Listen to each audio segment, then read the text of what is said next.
Bienvenue sur Parlons de votre mental, le rendez-vous pour venir booster vos ressources psychologiques et votre mindset en écoutant des invités inspirants chaque semaine. Vous souhaitez être performant dans vos réalisations personnelles, professionnelles, tout en étant bien dans vos baskets? Nos invités de la saison 3 nous partageront comment ils font pour développer leur confiance en eux, leur motivation au quotidien, leurs méthodes pour gérer les échecs, la pression, le stress. Ils témoignent sur leur capacité de résilience et leur détermination pour toujours aller plus loin, plus haut, en restant positif. Abonnez-vous, ce podcast va devenir votre vitamine pour vous doper vous aussi à vous dépasser pour réaliser vos rêves. Et si nous découvrions notre invité du jour? Bonne écoute à toutes et à tous.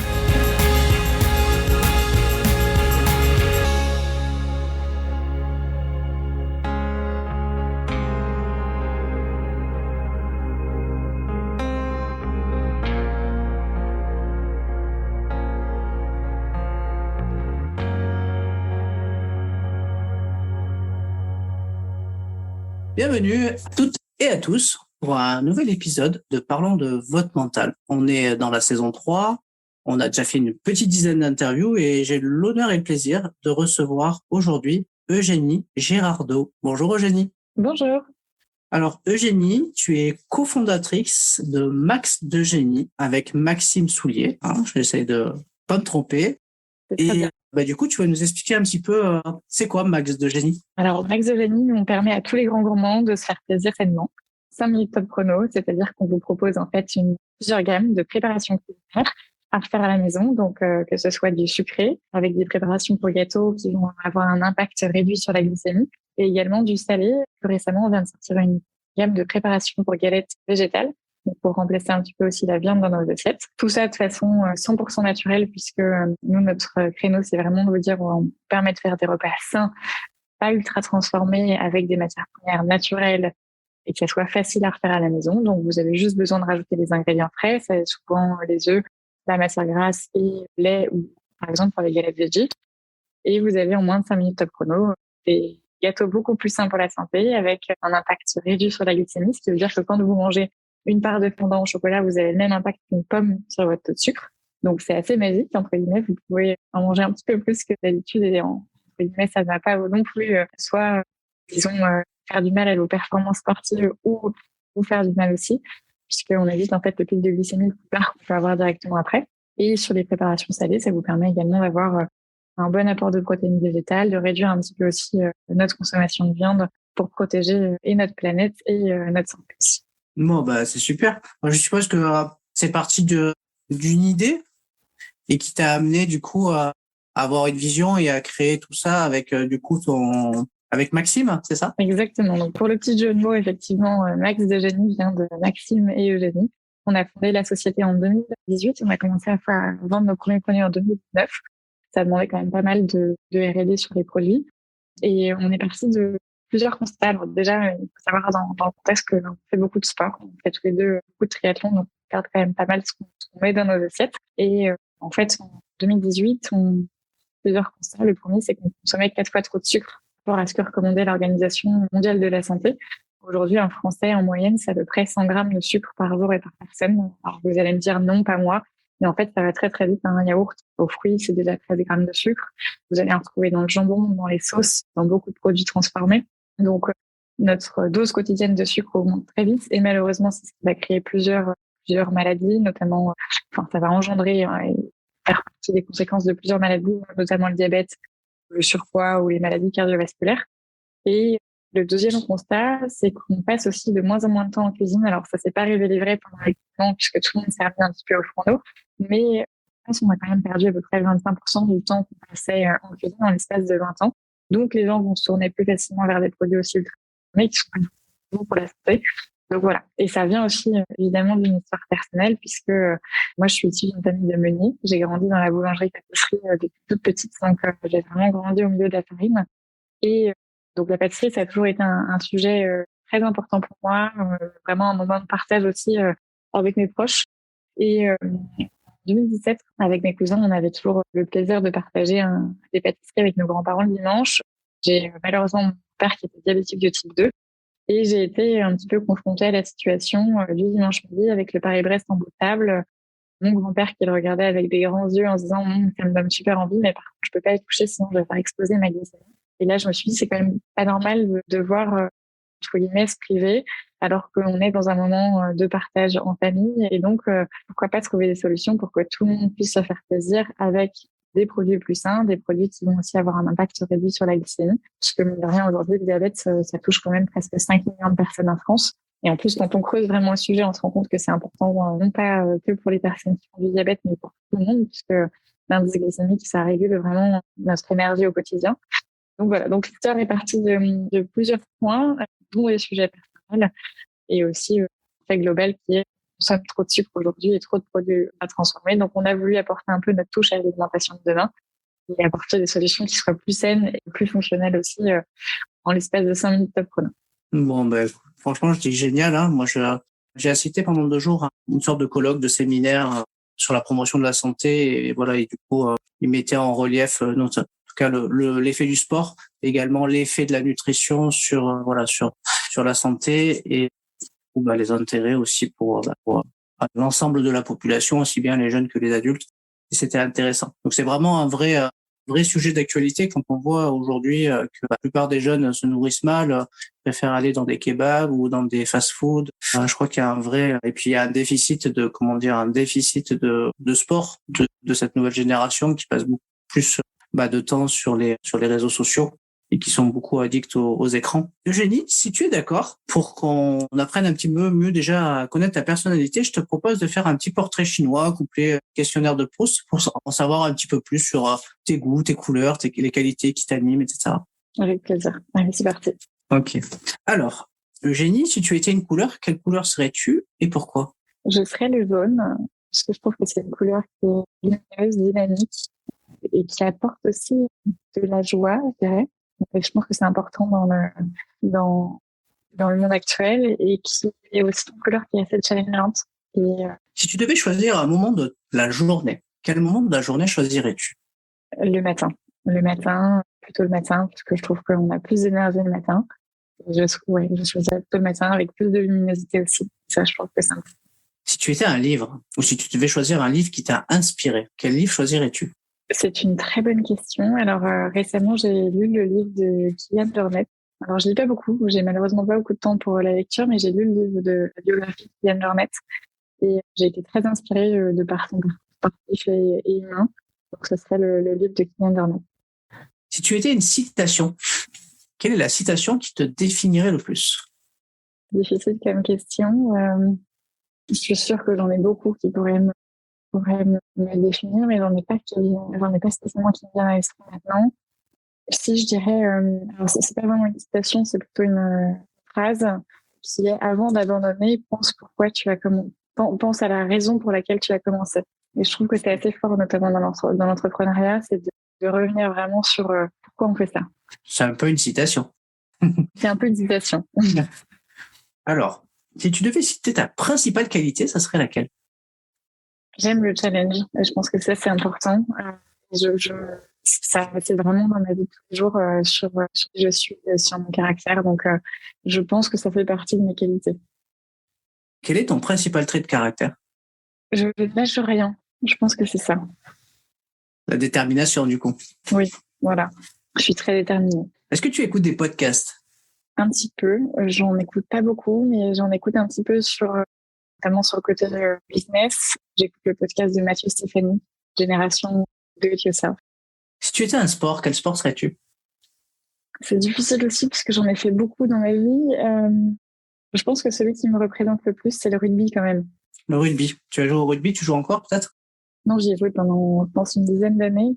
Et c'est un sport qui me représente beaucoup puisque déjà, c'est un sport d'équipe qui me faisait beaucoup vibrer au niveau d'adrénaline aussi. J'ai beaucoup aimé cette coordination dans l'équipe et l'adrénaline qu'on pouvait avoir avant le match.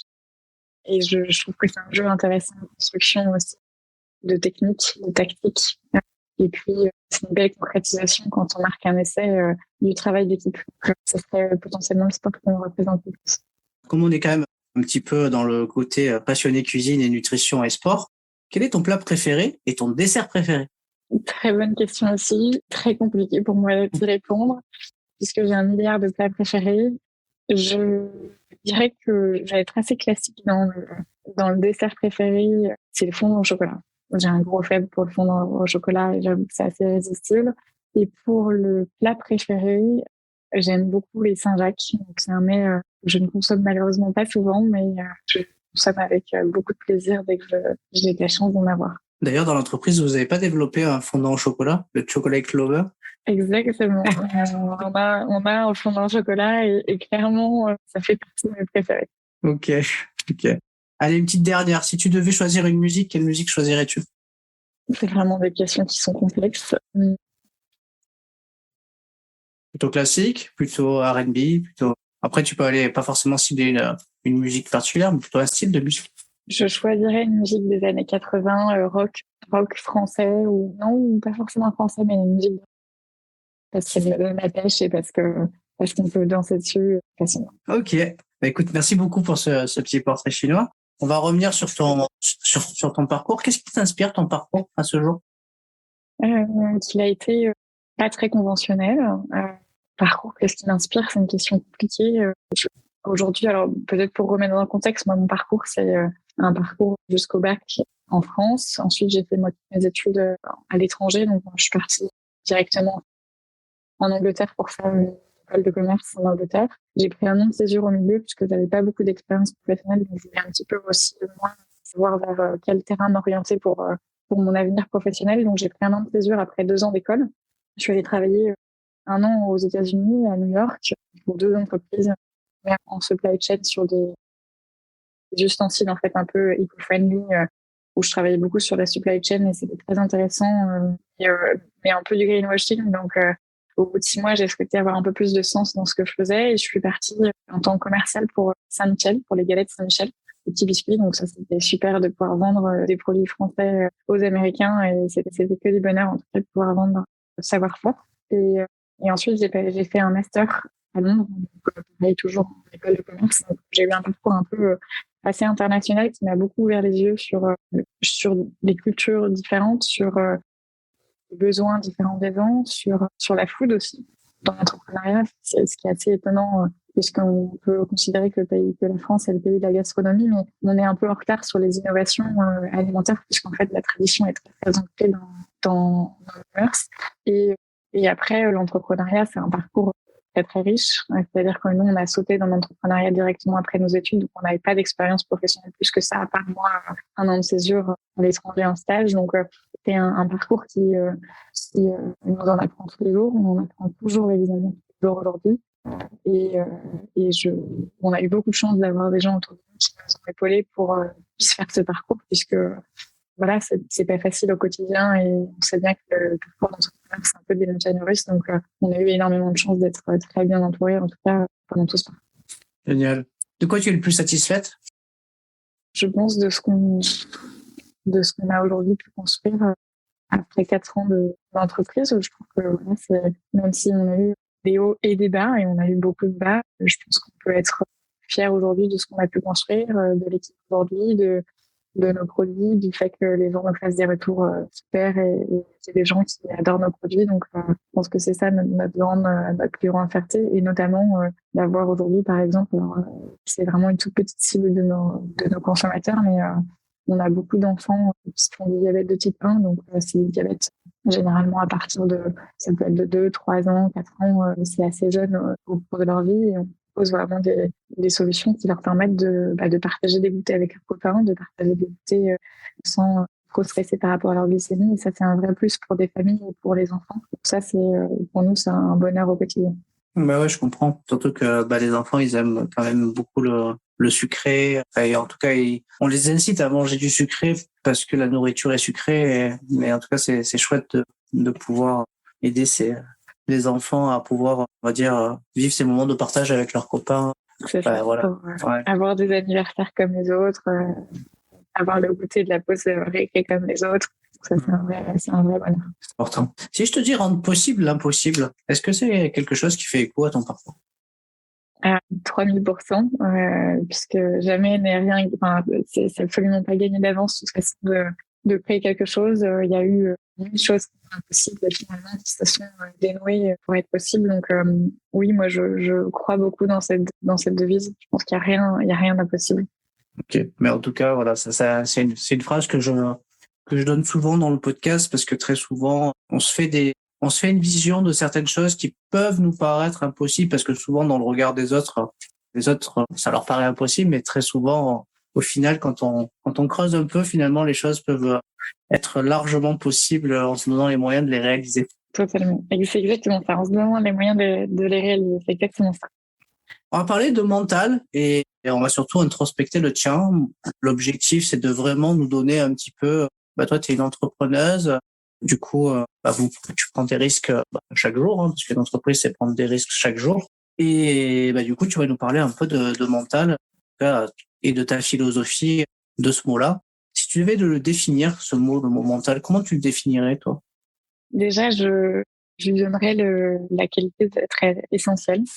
Pour moi, c'est 90% du métier d'entrepreneur. Aujourd'hui, le mental, c'est ce qui va nous permettre de tenir la durée, entre guillemets, du marathon de l'entrepreneuriat, hein, puisqu'on sait bien qu'aujourd'hui, c'est bien d'avoir une idée, c'est bien de créer une boîte, mais ce qui va être plus compliqué, c'est les montagnes russes qui vont arriver après. Donc, moi, le mental, c'est 90% du job d'entrepreneur. Si tu devais décrire une personne dotée d'un grand mental, comment tu la décrirais, cette personne? Je dirais pas que c'est une personne qui réussit tout. Pour moi, une personne avec beaucoup de mental, c'est une personne qui va savoir se relever quand elle tombe parfois bas et qui va se relever plusieurs fois, qui va se dire ok, alors j'ai fait une erreur, mais qui va prendre du recul et qui va analyser un petit peu pourquoi est-ce qu'elle a pu faire cette erreur et qui va se dire ok, donc la prochaine fois je ferai pas la même erreur et au contraire on va être 2 fois plus fort parce qu'on aura acquis de l'expérience et le mental. Voilà, pour moi, c'est pas de tout réussir au premier coup, c'est pas de savoir se relever en fait quand potentiellement on est tombé. Est-ce que toi, tu te prépares mentalement? Alors, je dirais que je pense que je le fais pas assez. J'aimerais le faire plus. En fait, aujourd'hui dans notre métier, je pense, d'entrepreneur, on est trop dans l'opérationnel puisqu'aujourd'hui on est une petite structure, on n'est pas nombreux dans l'entreprise, donc beaucoup dans l'opérationnel, ce qui ne nous permet pas de prendre assez de recul pour justement se préparer mentalement. Mais j'aimerais bien le faire. J'aimerais bien le faire parce que je pense que c'est important. Et malheureusement, parfois, on se rend compte que c'est trop tard et que le mental est un peu lâché quand c'est trop tard et que justement, on aurait dû le travailler un peu en amont pour prendre plus de recul. Aujourd'hui, je sais que tu es sportive, du coup, tu as pratiqué plein de sports. Je pense que quand on a cette culture sportive, on assimile en tout cas une manière de se préparer mentalement, parce que quand on fait des compétitions, c'est un peu on se prépare. Est-ce que tu arrives à faire des parallèles entre le sport et ta vie d'entrepreneuse? Moi, à 2000%, pour moi, le sport, déjà, ça fait partie de ma vie. Donc, déjà, de un, c'est essentiel pour moi au niveau du côté entrepreneur pour pouvoir potentiellement 1 ou 2 heures pour me dire c'est mon moment de détente, je vais pouvoir me libérer un peu et c'est le moment où je pense plus spécialement à l'entreprise et que voilà, j'ai besoin de ces moments où je prends un peu de recul. Donc ça, c'est important. Et au niveau, pour moi, c'est très similaire. C'est-à-dire que je le disais tout à l'heure, l'entrepreneuriat, pour moi, c'est un marathon. C'est pas du fractionné où on fait un court effort sur la durée. Il faut pouvoir franchir la ligne d'arrivée jusqu'au bout. Et pour ça, ça va être une mise en place potentiellement d'une équipe, d'une stratégie. Ça, moi, je peux très bien l'assimiler, par exemple, à une mise en place d'un plan d'entraînement pour un triathlon, par exemple, aujourd'hui. Ça va être potentiellement aller jusqu'au bout. Et pour moi, pour franchir la ligne d'arrivée d'un triathlon aujourd'hui, il faut avoir la niaque, il faut avoir l'envie, il faut pouvoir s'inscrire aux courses parce que voilà, pour moi, ça fait partie de mon challenge quotidien aussi. Alors, certains diront que c'est peut-être trop de challenge entre l'entrepreneuriat et la vie sportive. Après, moi, c'est aussi comme ça que je trouve mon équilibre et que je me challenge aussi au quotidien. Mais je pense que dans le mental, en tout cas, le fait d'avoir fait beaucoup de compétitions sportives, ça m'a aussi forgé et ça m'a appris à apprendre à me relever puisque le sport, vous l'avez bien dit tout à l'heure, il y a la version, les paramètres qui sont connus et les paramètres qui sont inconnus. C'est-à-dire que la forme physique le jour de la compétition peut être pas spécialement au top et les aléas de la compétition peuvent faire que potentiellement les résultats sont pas ceux qu'on a espéré. L'entrepreneuriat, c'est pareil. On peut pas toujours être au top tout le temps et Mais par contre, on sait se relever, on sait analyser pourquoi ça s'est pas bien passé et on travaille d'autant plus fort après pour faire une meilleure compétition et pour relever la pente de l'entreprise. Donc, pour moi, je dirais pas que c'est la même chose, mais presque, en tout cas, l'état d'esprit est le même. Oui, c'est vrai. Et puis il y a de la concurrence dans les entreprises, il y a toujours une certaine concurrence. Finalement, c'est une quête vers la réussite, un peu comme des athlètes. Oui, totalement. On va parler de confiance en soi et de droit à l'erreur. Est-ce que ta confiance, elle s'est construite avec le temps et l'expérience, ou dès le départ, tu as déjà eu une base de confiance solide? Non, je suis pas quelqu'un qui a énormément confiance en soi. J'ai besoin quand même d'avoir. Non, clairement, je pense que c'est via l'expérience aujourd'hui. Et puis la confiance, elle est jamais 100% acquise. En fait. On sait qu'on est sujet aussi des choses qui allaient moins bien, que ce soit au niveau du sport ou au niveau de l'entreprise. Donc, elle se construit au fur et à mesure, je pense, avec les expériences qu'on a pu vivre. Je pense que elle se fait aussi avec les gens qui sont autour de nous, qui nous accompagnent. C'est pas, je pense, quelque chose de unique. La confiance, elle se construit, je pense, au fur et à mesure. Ouais. Après, je pense que chacun, c'est un petit peu, en tout cas pour moi, de mon côté, je pense qu'elle s'est construite au fur et à mesure et elle n'est pas 100% acquise. Aujourd'hui, j'ai encore énormément de choses à apprendre. J'ai beaucoup de travail à faire sur certains sujets. Je sais que j'ai des points faibles, j'essaie de les points. Et pour avoir cette confiance en moi, je pense qu'il faut que je travaille sur certains sujets. C'est quoi ton positionnement sur le droit à l'erreur? Je suis totalement, et c'est ce qu'on essaie, je pense, de communiquer aussi à notre équipe. Pour moi, le droit à l'erreur, au début d'une expérience, les gens ont le droit à l'erreur de 100%. En commençant dans l'exogénie, on n'avait aucune expérience dans la loi alimentaire spécifiquement, apparemment un petit peu chez Michel. Mais si on n'avait pas eu le droit à l'erreur au début de notre aventure, on n'en serait pas là. Et heureusement, je pense que c'est comme ça qu'on apprend le mieux. C'est-à-dire, on apprend de ses propres erreurs.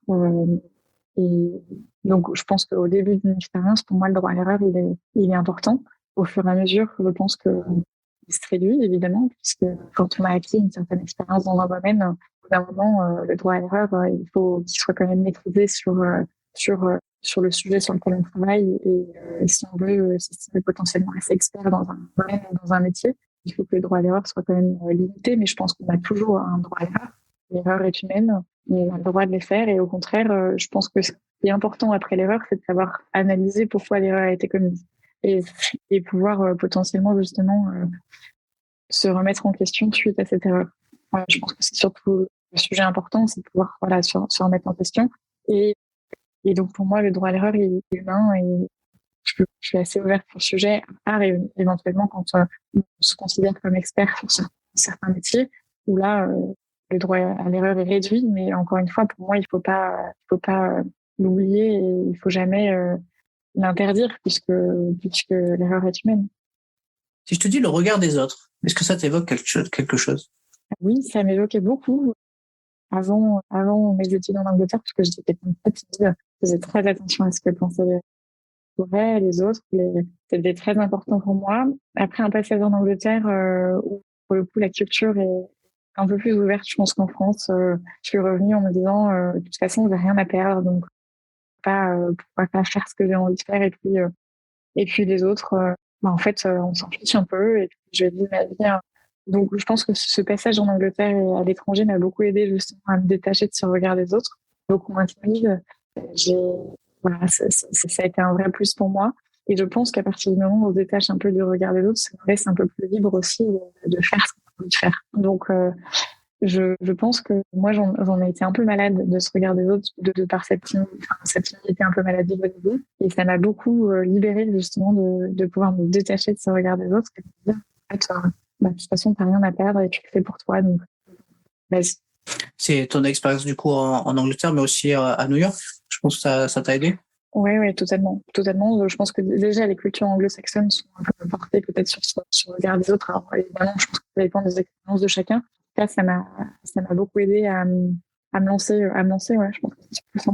Parce qu'ils ont quand même une plus grande culture de l'entrepreneuriat qu'en France. Oui, et ils ont une culture d'ailleurs de dire, alors moi c'est ce qu'on m'a toujours dit, c'est de dire aujourd'hui en France, on m'a dit que si l'entreprise ne fonctionnait pas au premier coup, si on voulait recréer une deuxième boîte, les banques ne prêteraient pas de l'argent. C'est souvent ce qu'on dit aujourd'hui en France, alors qu'aux États-Unis, au contraire, ils vont regarder le CV, ils vont se dire, OK, donc vous avez potentiellement la première boîte que vous avez fondée, aujourd'hui, elle fonctionne plus.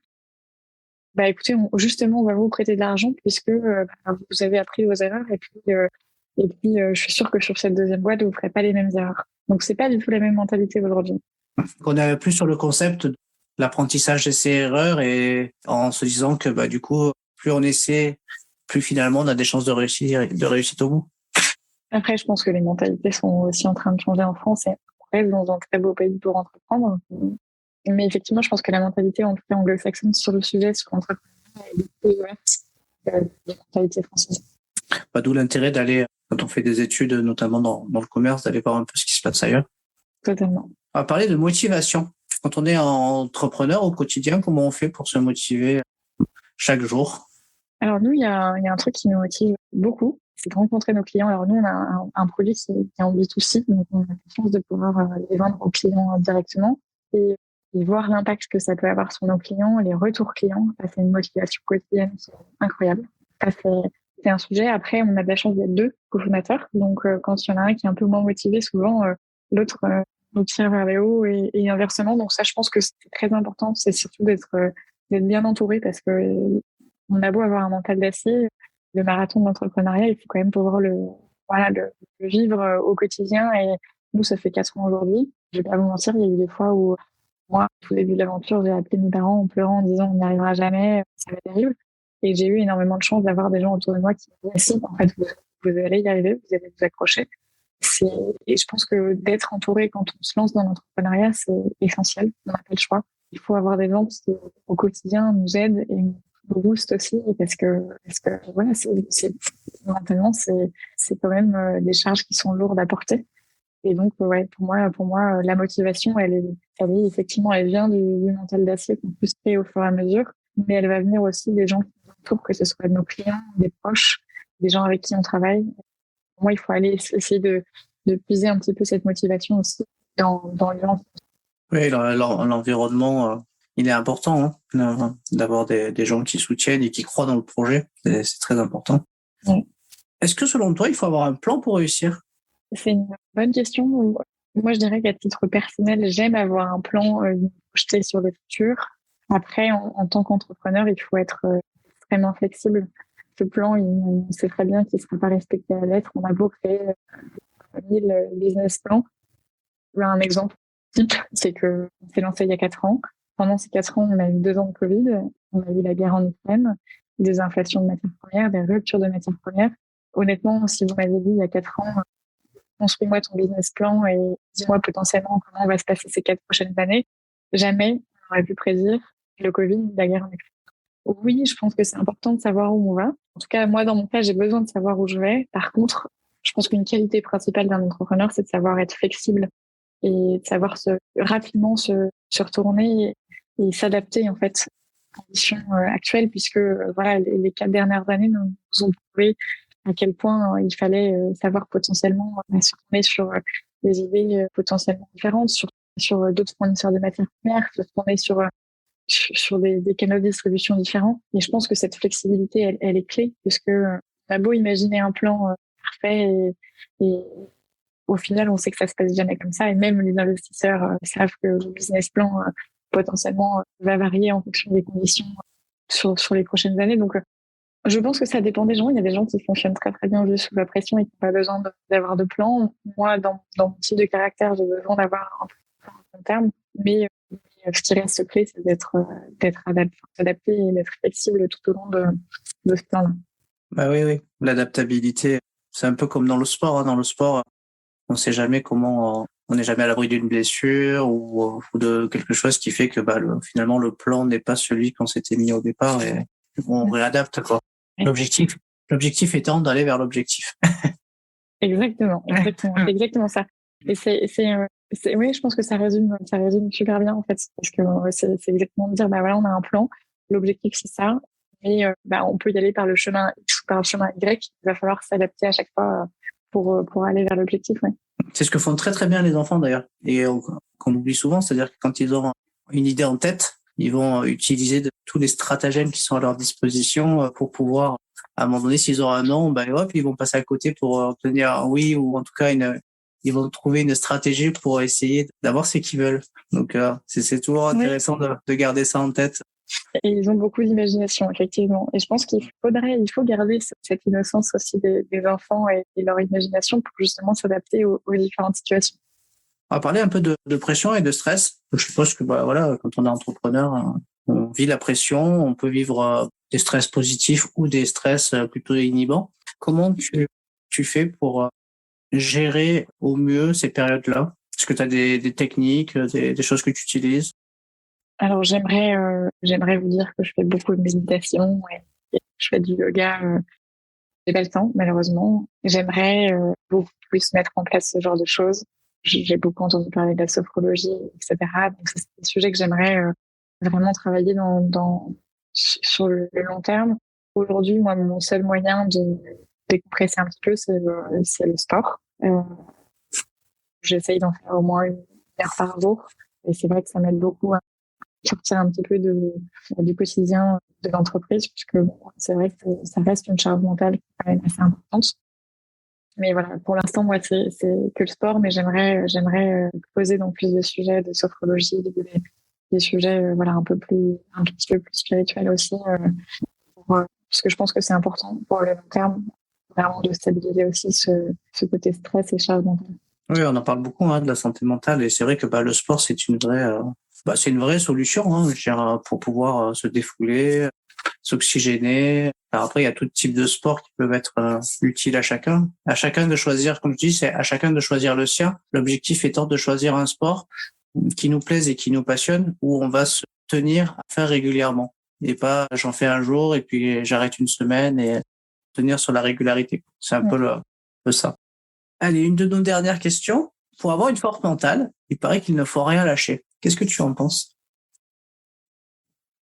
Je suis pas 100% d'accord. Je pense qu'on a le droit à des breakdowns. Je pense qu'on a le droit de lâcher de temps en temps. Au contraire, ça décharge mentalement. Et au contraire, je pense que si on est toujours à fond et on laisse jamais rien transparaître, ça peut être dangereux justement pour arriver jusqu'à l'objectif. Donc moi, je suis caractère est quand même d'être déterminé, de jamais rien lâcher. Je m'autorise quand même sur le long terme à me dire ok, là ça va pas, tu peux relâcher un petit peu, tu as besoin de prendre du recul, et justement c'est ce qui va me permettre sur la durée de rien lâcher. Donc après, encore une fois, je pense que c'est des sujets qui sont très personnels et qui dépendent du caractère de chacun, mais moi j'aurais tendance à dire que au contraire, la force mentale en fait elle est plutôt dans le sujet de se rendre compte qu'on a besoin de prendre du recul et justement de lâcher un petit peu, et justement pour ne rien lâcher en fait sur la durée. Ok. C'est des questions qui sont compliquées quand même. C'est des questions qui sont profondes, dans lesquelles je ne suis pas spécialisée, mais c'est très intéressant et j'aimerais bien m'y pencher plus, puisque je suis convaincue que c'est 90%, je le disais tout à l'heure, du métier d'entrepreneur, de pouvoir aussi gérer cette charge au quotidien et mentalement de pouvoir être au top tout le temps. Oui, mais de toute façon, moi, je compare souvent les entrepreneurs à des athlètes. C'est comme dans le sport, il y a une quête, et il faut s'entraîner quotidiennement pour pouvoir aller sur un résultat qu'on ne connaît pas d'avance. Donc, on peut juste se donner l'intégralité des moyens pour se donner cette chance de réussir, mais on ne sait jamais le résultat final, s'il va être, on va dire, au-delà de nos espérances, un petit peu moins. Enfin, donc voilà, la seule chose qu'on peut se dire, c'est de se donner tous les moyens, de travailler, d'aller faire les choses avec passion et envie, parce qu'on sait très bien que sur le côté motivation, ce qui vient nourrir en tout cas cette quête, c'est le plaisir de le faire, et ensuite ressentir que chaque jour on progresse dans ce qu'on fait. Et c'est ce qui vient aussi entretenir la flamme, j'ai envie de dire. Oui, c'est vrai que je l'avais pas du tout évoqué sur ce qui donne la motivation, mais oui, c'est le côté de se rendre compte aussi qu'on avance. On monte chacune des étapes et qu'on se dirige vers l'objectif. Et ça, de se rendre compte du chemin parcouru aussi, c'est très motivant. Merci beaucoup, Eugénie, en tout cas pour cette interview, et puis sur ton témoignage et sur ta vision des choses, sur cette partie un peu mentale de l'entrepreneur, mais puis on a fait aussi des liens avec le sport. Alors, la tradition veut que l'invité clôt le podcast avec quelque chose qui te tient à cœur de relayer auprès des auditeurs, quelque chose vraiment qui a du sens pour toi et que tu as envie en tout cas de communiquer. Déjà, je me permets de te remercier pour l'accueil du podcast. C'était très agréable et très sympa et j'ai l'occasion d'échanger sur le sujet parce que c'est un sujet qui m'intéresse beaucoup. Et alors, pour clôturer le podcast, pour potentiellement les auditeurs qui nous écoutent, je pense que ce qui est important, c'est de croire en ses rêves et de justement faire que l'impossible peut être possible. Je pense que si on s'en donne les moyens aujourd'hui, ça sera tout à fait faisable. L'entrepreneuriat, c'est un parcours qui est très enrichissant, qui nous nourrit au quotidien. Alors, c'est challengeant, encore une fois, mais je pense que bien accompagné, c'est quelque chose qui crée, qui nous met aussi. Donc voilà, pour moi, il faut rien lâcher sur ses rêves et il faut se faire accompagner du mieux que vous pouvez justement pour les réaliser. Et voilà, c'est à peu près tout de croire dans vos projets et c'est surtout ce qui me tient à cœur parce que moi je trouve que l'entrepreneuriat est une aventure formidable et que moi on s'enrichit tous les jours de rencontres de faire, des projets qu'on lance, donc c'est une chance incroyable, je pense, de pouvoir être. Merci beaucoup, Eugénie. Si on veut retrouver en tout cas les différents produits que vous avez créés, on peut aller les retrouver où? Sur notre site internet www.maxdegenie.com et également en magasin bio, dans certains magasins bio un petit peu partout en France, dans les magasins comme Davic, Biocoop, Naturalia, Bio C'est Bon, SoBio. Donc là, vous pouvez retrouver nos produits. N'hésitez pas à aller voir une carte sur notre site internet pour voir les magasins qui nous commercialisent. Et puis après, sur les réseaux sociaux aussi, on a Instagram, répond à tous nos messages. Donc, ravi en tout cas d'avoir vos retours sur les produits et même, si vous voulez me poser des petites questions, on est d'avoir sur les réseaux sociaux.